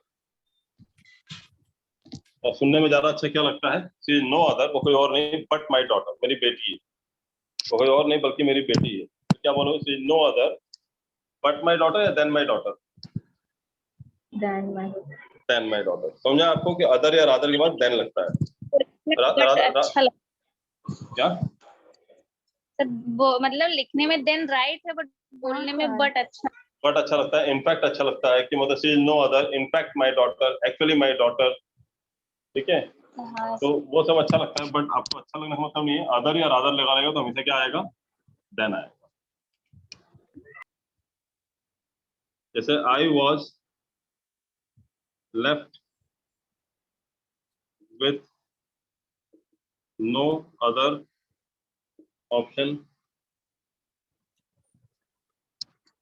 Then to, या आई मत देखो, बुरा लगता है। He was left with no other option than to shut down his business in Corona time. कुछ भी लग लो। तो he was left with no other option, तो no other, other के बाद क्या आएगा? Then आएगा, या ऐसा बोलो he was left with no other option but to close down his business, या but to shut down his business। ज्यादा अच्छा क्या लग रहा है? But आएगा क्या other के बाद? Then। और ज्यादा अच्छा मजा किसमें आ रहा है बोलने में? बट। समझा आपको? क्योंकि मतलब वही आ रहा है ना, लेकिन, बल्कि। तो बल्कि देन से बल्कि नहीं बनता, देन तो कंपैरिजन के लिए होता है, बल्कि ज्यादा अच्छी इंग्लिश क्या लगती है? बट। बल्कि उसके बाद कोई ऑप्शन नहीं बचा, बल्कि उसका बिजनेस बंद कर दे। समझा है ना आपको? बल्कि वो कोई और नहीं बल्कि मेरी बेटी है, तो बल्कि, या जब तो उसकी बजाय ऐसा बोलते हैं इनफैक्ट, असल में, तो वो सब वर्ड ज्यादा अच्छा लगता है, लेकिन वो गलत है। रादर के लिए स्पेलिंग बताओ। You should go to Delhi rather than Mumbai. मतलब मुंबई की जगह पे आपको दिल्ली जाना चाहिए. You should go to Delhi rather than Mumbai. You should go to Mumbai rather than Delhi. कुछ भी बोल रहा हूँ. तो rather के बाद भी क्या आता है? Then. समझ में आया आपको? rather के बाद भी then आता है, other के बाद भी then आता है. But यहाँ वो सब नहीं आता है. जैसे वो you should go to Delhi instead of Mumbai. यहाँ पे क्या लिख देते हैं? then की यहाँ पे क्या लिख देते हैं? instead of. जरा अच्छा लगता है ना? instead of. instead of. उसकी बजाय. अच्छा लग रहा नहीं लग रहा सुनने में? है ना? बट रादर लगा दिया तो आगे देन लगाना है. इंस्टेड ऑफ मत लगा देना. मतलब you should go to Delhi rather then Mumbai. Rather to Mumbai भी नहीं होगा. कई बार टू भी लगाते रादर टू मुंबई. टू भी लगा देते कई बार. वो भी लगाना है. सब गलत है. जितने ब्रैकेट में लिखे हैं सब गलत है. ये सब गलत है. समझा कि नहीं समझा आपको? रादर रादर के बाद क्या आता है? देन आता है. चलो और कुछ बताओ. हार्डली और स्कैर्सली के बाद व्हेन और बिफोर. वो तो हो गया ना. वो हो गया सर. बता दिया ना ऑलरेडी. यस हो गया ना. Scarcely and before. Hardly scarcely rarely बताया था मैंने आपको. सेल्डम. द रीजन वाई के बाद हाँ द रीजन वाई. ये नहीं हुआ था ना द रीजन वाई. चलो वो बता देता हूँ. गुड. ये सेल्डम को बताया था. सेल्डम को होता वही होता है. रेयरली स्कैर्सली हार्डली बहुत कम ना के बराबर. द रीजन वाई नहीं बताया था ना. बताता हूँ. ये भी आता है सर कितने कंजक्शन है मिलकर? नॉर्मली 25 के आसपास है. 26 तक पहुंच गया. डरो मत खत्म होने वाला है. ठीक है. थक क्या लगता है कनेक्शन प्रोसेस. कितना टाइम हो गया? टाइम है ना. चलो ये तो पढ़ लेते हैं. The reason why. Next class में हम लोग क्वेश्चन सॉल्व करेंगे. द रीजन या द रीजन वाई. इसके बाद हमेशा क्या आता है? दैट आता है. जबकि आपके एग्जाम में क्या लिखा था मालूम? जहाँ तक दैट की बिकॉज. और ये सबसे बड़ी गलती है. बिकॉज एक ही वर्ड आता है. ये हमेशा गलत होता है. अब मैं बताता हूँ कैसे. एग्जाम्पल देखो आप. The reason for his absenteeism is the reason for absenteeism is that she is ill. The reason for the reason for her absenteeism. The reason for her absenteeism is that she is ill. या फिर बोलो मैं the reason for absenteeism is because she is ill. Is because she is ill. अब इसमें से आपको बताना कौन सा सही है. पहला या दूसरा. और हम हिंदी में बोलते हैं तो हम हिंदी में ये वाला वर्ड यूज करते हैं. उसके एब्सेंट होने का कारण ये है क्योंकि वो बीमार है. और यहाँ बोल रहे हैं उसके एब्सेंट होने का कारण ये है कि वो बीमार है. तो आप बताओ क्या बोलते हैं हिंदी में? क्योंकि वो बीमार है या कि वो बीमार है? क्योंकि. लेकिन होना क्या चाहिए? कि. क्यों? क्योंकि रीजन का मतलब ही होता है बिकॉज. कारण होता है. तो दो बार रीजन और बिकॉज दोनों लिखोगे वो सुपरफ्लुअस हो जाता है. तो द रीजन और द रीजन वाई के बाद हमेशा क्या आता है? दैट आता है. द रीजन वाई भी लगा देते हो. The reason why she is absent is that she is ill. या the reason why she is absent is because she is ill. क्या आएगा? दैट आएगा. तो द रीजन हो चाहे द रीजन वाई हो हमेशा क्या आएगा? दैट आएगा. बिकॉज नहीं आएगा. ये बहुत अच्छे ध्यान से मैंने एक ही वर्ड लिखा है क्योंकि यही बार बार पूछा जाता है. बिकॉज. क्योंकि आप हिंदी भी यही बोलते हो. उसे एब्सेंट होने का कारण ये है क्योंकि वो बीमार है. जबकि होना क्या चाहिए? उसके एब्सेंट होने का कारण ये है कि वो बीमार है. उसके नहीं आने का कारण ये है क्योंकि उसके घर वालों ने मना कर दिया. ठीक बोलते हैं ना? लेकिन बोलना क्या चाहिए? उसके नहीं आने का कारण ये है कि उसके घर वालों ने मना कर दिया. लेकिन हम क्या बोलते हैं? क्योंकि उसके घर वालों ने मना कर. समझ में आया ना? उसके जल्दी शादी होने का कारण ये है क्योंकि वो अफेयर में थी, ऐसा? या उसका जल्दी शादी होने का कारण ये है कि वो अफेयर में थी, घर वालों ने जबरदस्ती करवा दी? क्या बोलते हैं, की आएगा क्योंकि आएगा? की आएगा। क्या आएगा? हाँ, अभी समझ में आ गया आपको, जल्दी समझ में आता है इसको। ठीक है, कोई आपको डाउट इसमें? हाँ, रब नहीं कर, चलो लिख लो वो।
लिख लिया आपने?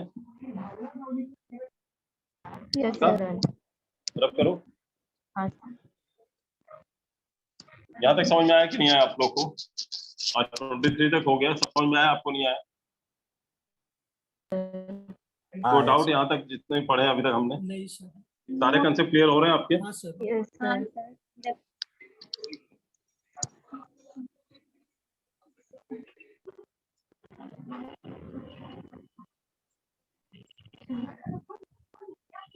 और कोई डाउट आपको इसमें?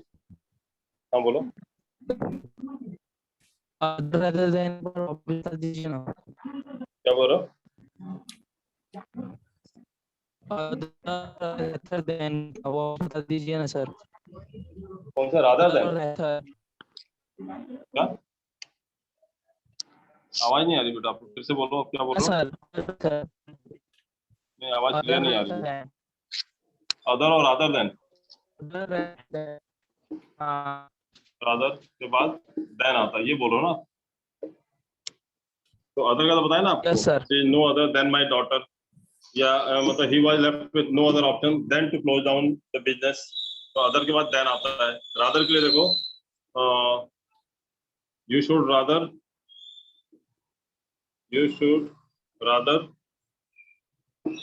behave, you should rather behave like a student than arguing with me. समझा कि नहीं समझा? You should rather behave like a student than arguing with me. Student का behave करो इसके बजाय कि आप मुझसे आर्ग्यू करो, बहस करो। तो देन आएगा रादर के बाद, या instead of arguing with me. अब यहाँ पे क्या आएगा? You should rather behave like a student instead of arguing with me. अच्छा लग रहा है ना? अगर मैं इंस्टेड ऑफ लिख दूं तो अच्छा लग रहा नहीं लग रहा है इसके बजाय? Yes sir. लग रहा नहीं लग रहा है? यहाँ पे अगर देन की जगह पे अगर ये वर्ड लिखता हूँ ज्यादा अच्छा लग रहा नहीं लग रहा है? Yes sir. बट आपने यहाँ पे रादर लगा दिया तो फिर इसी कोई गुंजाइश नहीं बचती है, तो देन ही आएगा हमेशा। समझा आपको? समझा? चलो फिर नेक्स्ट क्लास में कंटिन्यू करते हैं हम लोग। Thanks a lot. Thank you. Hope you all enjoyed the class. समझ में आया सबको? Yes sir. Yes sir. कुछ आपको पूछना है? कुछ आपको पूछना? और टेस्ट सीरीज का लिया आप लोगों ने? यस टेस्ट सीरीज का लिया आप लोगों ने? Yes sir. टेस्ट सीरीज का मिला क्या आपको? हाँ सर। हाँ सर। ओके, कितने लोगों को नहीं मिला अभी तक? कितने लोगों को नहीं मिला है? सर नहीं मिला मुझे। कौन से ब्रांच से हो आप लोग? दादर ब्रांच से हो सर। दादर ब्रांच। आप मैडम से बात करो, रिचा मैम से या सपना मैम से बात करो, गौरव सर से बात करो। Okay sir. है ना? और बाकी कितने लोगों को नहीं मिला है? डोंबली के कितने लोगों को नहीं मिला है? डोंबली, मीरारोड, अंधेरी, बोरीवली, कुछ है ऐसा? खाने। सर हाँ बोलो। सर मतलब एग्जाम में भी मतलब ऐसे ही क्वेश्चंस आएंगे, बस हमें मतलब उसमें कुछ समथिंग दूसरा रहेगा और हमें पहचानना रहेगा ना? हाँ एरर आएगा, उसमें बताना रहेगा। वैसे भी मोस्ट ऑफली मैं अभी 3 दिन क्लास लूंगा ना एसबीआई के पहले, जो क्रैश कोर्स लूंगा मैं एसबीआई का, क्रैश कोर्स का चल रहा है ना अभी अपना। अटेंड कर रहे हो नहीं कर रहे हो आप लोग क्रैश हाँ कोर्स? सर कर रहे हाँ हैं। सर कर रहे हैं। कर रहे हो ना? कुछ फायदा लगा? रीजनिंग का 2 हो गया, मैथ्स का 2 हो गया। ओके ओके, हाँ कुछ फायदा लग रहा नहीं लग रहा आपको? हाँ हाँ सर सर थोड़ा लग रहा है। कॉन्फिडेंस लग रहे हैं। कॉन्फिडेंस लग रहा थोड़ा? चलो हाँ दैट्स हाँ गुड, सर। That's good.